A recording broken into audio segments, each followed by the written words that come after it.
ఇలా వేడి చూపించి 1 ఇయర్ అయిపోయింది కదా మన అందరం. మనకి అంతకుముందు చెప్పాం కదా, గూగుల్ ఏది గుర్తుపెట్టుకోకుండా వదలదు, అన్నీ మనకి తిరిగి 1 ఇయర్కి గుర్తు చేస్తుంటుందని. అది ఒక సంవత్సరం అయింది మనం ఎన్నికలలో మన తీర్పు ఇచ్చేసి. అప్పట్లో గుర్తుండే ఉంటుంది, సంక్రాంతికి అలానే ఎన్నికలకి 40 లక్షల వాహనాలు వచ్చేళ్ళాయంటే ఏంటి దాని అర్థం అనుకుంటూ రాశారు. ఆ తర్వాత వచ్చిన సంక్రాంతికి అద్భుతంగా పండగకి వచ్చి చాలా హ్యాపీగా గడిపేసి వెళ్ళారు వీళ్ళంతా అని కూడా వాళ్ళ భాష్యం వాళ్ళు చెప్పుకున్నారు. ఇప్పుడు మరి ఈ వేలుని సిరా వేయించుకొని మనం ఎవరికైతే ఓటేసామో, ఎందుకోసమనే ఓటేసామో, ఆ లక్ష్యాలు నెరవేరాయా? ఇంకొక 1 మంత్కి 1 ఇయర్ అవుతుంది ఖచ్చితంగా. ఇక అప్పుడు రాయక తప్పని పరిస్థితి. ఏమని హామీలు ఇచ్చారు, ఏమేమి అమలు చేసాం, సెంట్రల్ నుంచి స్టేట్ వరకు, అలానే ఎమ్మెల్యే స్థాయిలో ఎవరెవరు సొంతంగా వ్యక్తిగత ఎజెండాలతో హామీలు ఇచ్చారు, వాటిని ఎంతవరకు నెరవేర్చారు. కాలం చాలా గిర్రం తిరిగిపోతూ ఉంటుంది. అందులో సుఖంగా ఉన్నాం అనుకోండి, అస్సలు తెలియదు అనమాట. 5 ఏళ్ళు ఇట్లానే అయిపోయినాయా అనిపిస్తుంది కూడా. దానికి కళ్ళు మూసుకొని తెరిస్తే అయిపోతుంది అంటే దాన్ని కూడా హాస్యం చేసేవాళ్ళు ఉంటారు. అంతే.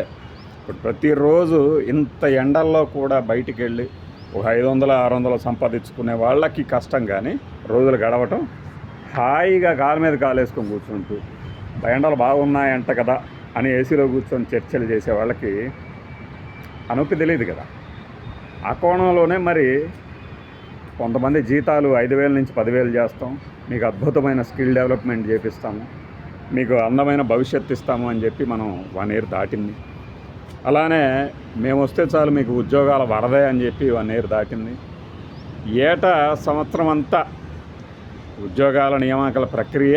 ఇక దేశం మొత్తం దరిద్రం వదిలిపోతుంది.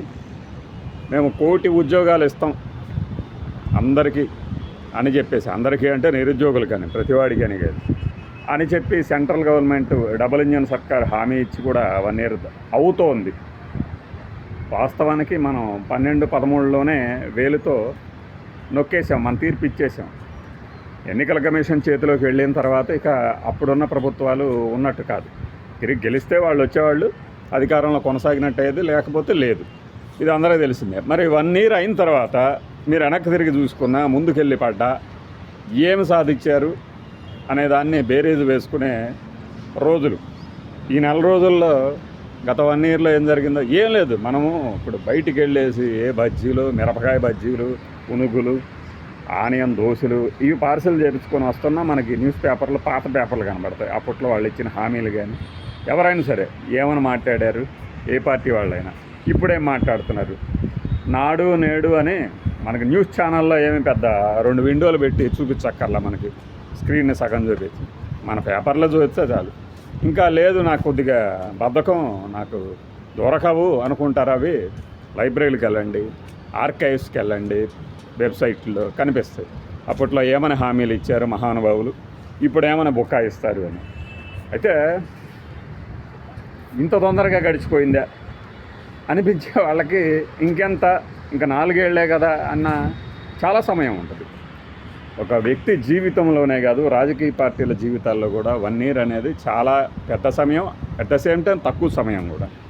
తక్కువ సమయం ఆర్థికపరమైన భారాలతో, నష్టాలతో ఉన్నప్పుడు అనిపించదు, కానీ అంటే బాగా డబ్బు దండిగా ఉన్నప్పుడు అనిపించదు తక్కువ సమయం అని, ఈజీగా అయిపోద్ది. కానీ కష్టాలతో నష్టాలతో ఈడ్చుకొస్తుంటారు చూసారా, ఈ రోజు గడిస్తే చాలు, ఈ నెల గడిస్తే చాలు, ఈ వారం గడిస్తే చాలు అని ఆర్బీఐ దగ్గరికి అప్పుల కోసం వెళ్లకుండా వెళ్ళేలాగా ఈ 2 పరిస్థితుల్లో ఉన్న వాళ్ళకి అర్థమవుతుంది. అది ఇంకొక 2 ఏళ్ళు అంటే మనం చేసే కర్మల ఫలితమే కదా.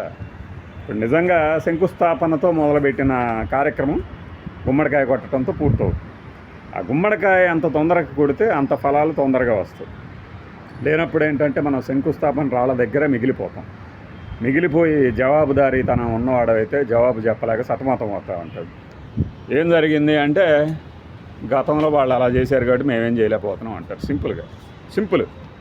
ఇది ప్రపంచం మొత్తం జరుగుతున్న రాజకీయమే. ఇదేం కొత్తగా 2-3 రాష్ట్రాలకి పరిమితమైంది ఏం కూడా కాదు.